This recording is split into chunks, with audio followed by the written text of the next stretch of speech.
years in the industry, going 6 years. When this book came out, it made a lot of things simple. Okay.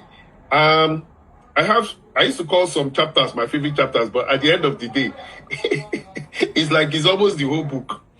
But looking at chapter 7, where it says data quality cornerstone, is very brief. It allows you to start in any organizations with your data quality dimension, according to Dama Debug, and allows you to translate and use things almost immediately. That one is even small. There's another one where it says designing your data governance framework. That's chapter 4.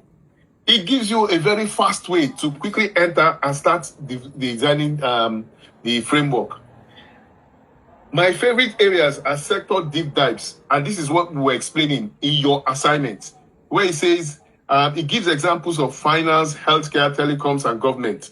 So in chapter 13, what it does is it helps you transcribe yourself into that area that you want to go, and then allows you to start explaining your concepts, the way you understand data governance in those different industries. So wherever industry you go to, it will help you or guide you to start putting things through in that way, because people are always scared. And then there's another one again, which he spoke about, I don't know, I think it mentioned something about communication that you guys should do next week. Why do you want to give them the cheat sheet now? Yeah, which is very, very good too.